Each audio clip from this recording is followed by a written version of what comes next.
This is what we've become. What is up, guys? My name is Neon John, and man, have I found some content today. This is where he likes to sleep. I can actually fit in quite successfully. I don't even know what to say. I mean, it's just quite amazing how there's content like this, how there's people that do this, and then how news channels think that making a documentary about this is a good idea. I mean, it probably was. They probably made a bunch of money off of this, and people now know about it. I don't know if, I mean, everyone has a right to do what they want in their own house with their friends. Doesn't mean I want to know about it. Doesn't mean I want to see it. And when you do that, though, when you do show people and you want people to know, people are going to form an opinion. Some of them look like the kind of masks that you would wear if you were holding someone up for ransom.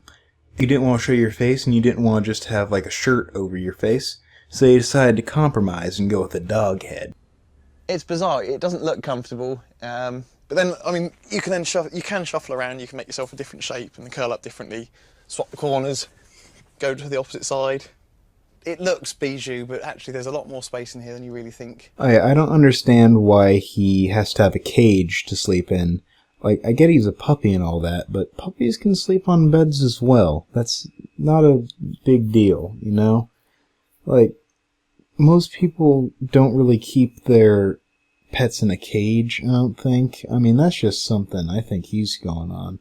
Because I know when we had a lot of dogs at my house a long time ago, yeah, we had a cage, but that was because we had like 3. But when it's only one dog, you have like a dog bed, or they just sleep on the bed with you normally. And this guy's a puppy, so I'm pretty sure he would be, you know, on the bed. He has a bed right next to the cage, so he, if he really wanted to, could just lay on the bed and maybe curl up like a dog. He doesn't have to do this. I think this is something else. I don't understand what's going on here. But I mean, more power to him if he wants to lock himself in a cage and, you know, have his back all scrunched up all night long instead of just laying on the bed like what most people do with their dogs instead. For the past 10 years, Tom has spent every spare moment becoming a dog. Okay, so you're telling me this man has spent all of his spare time doing this. Like, he hasn't taken up any other hobbies. He doesn't do anything else with his free time. He legitimately only does this. That's insane. I can understand if you do this and you like do it like for an hour a day. I can see that. I can understand. But like, that's insane doing it that much. Like, any moment of your free time, like when you're not working, you're doing this, that's a little overboard. Like, even for something this weird, like, I think there's a standard or a limit, and I don't understand why this guy thinks that that's okay. Like, I don't know, it's his time, but it's just a little weird. And I think you'll see, it gets weirder from here. If I'm in here for a long length of time, if facilities needed, puppy training pads. What's a puppy training pad? Puppy training pads, they're there for small puppy spills, normally, but they're quite absorbent. And it just means that if I do get sort of suddenly caught out, I've got the chance to relieve and relax. What? Like, seriously, just what? Why? Why would you do this? Tom spent more than £4,000 on specially made gear to transform into his alter ego, Spot. Now this brings up an interesting question I just thought of.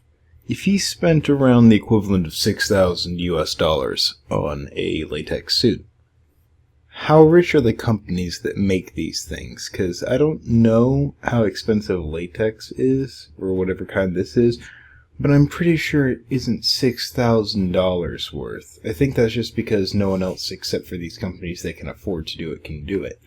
So these people must be loaded with cash for making these things. And I'm surprised that these people will pay that much for it. Like, dang, seriously?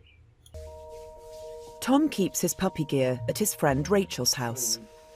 Right, do you want to turn around and do it? Whichever's up to you. If I go that way. There. I think it's time you do a new one. I know. It's worse than a pair of tights. Jesus. Whee! Happy? Yep. Right, time for the hood. Got nose tubes, means I can breathe like a puppy. They got my nostrils, and they then come round to the actual puppy's hood's nostrils.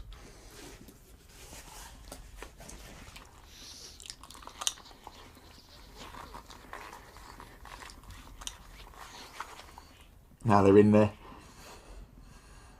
You breathe through your nose of a puppy. Okay, I can understand how you can't get into it on your own and you need a friend to help, but why do you have to have it over at her house? Why can't you have it over at your own and let her come over? And the nose thing, I don't even know what to say there. That's freaky, man. That's just, going that extra level. Just, no. Which is nice. Right. Front paws.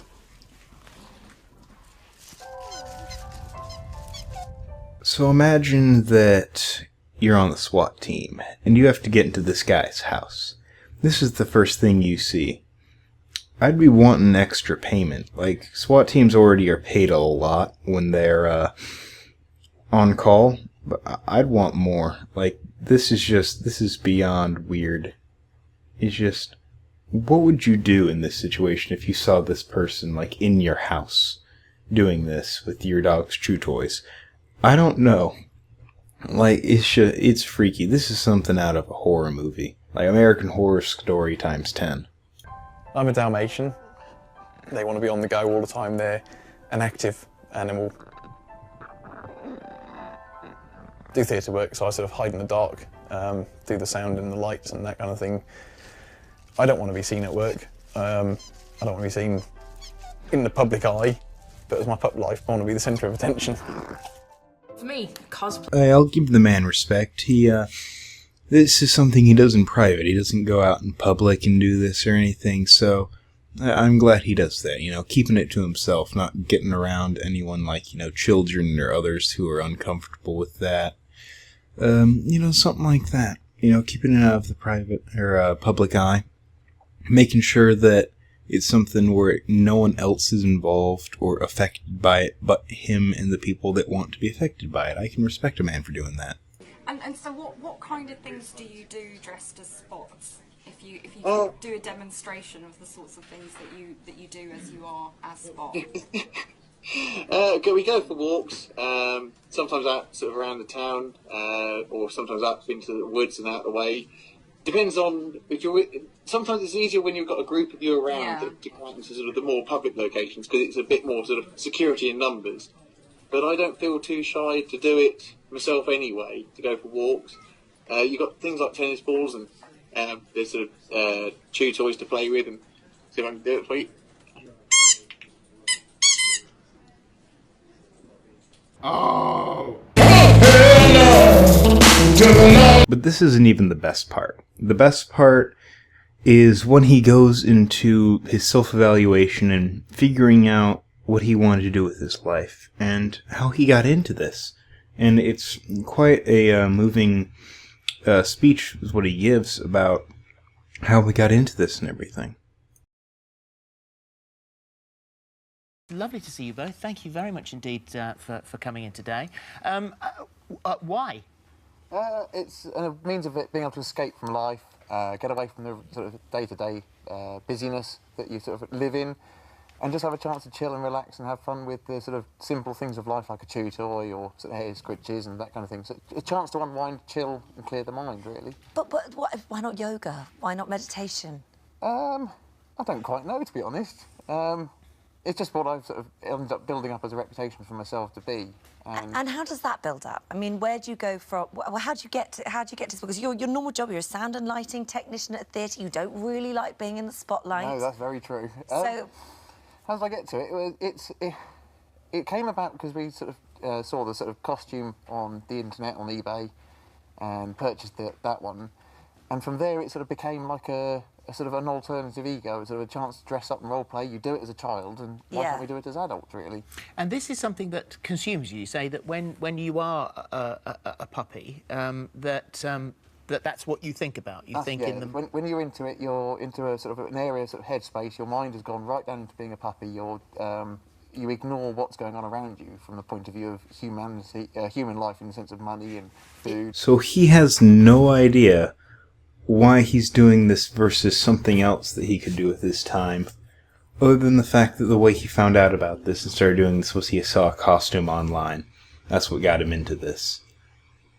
I don't know what to say. I just don't. Goodbye. There will be a war.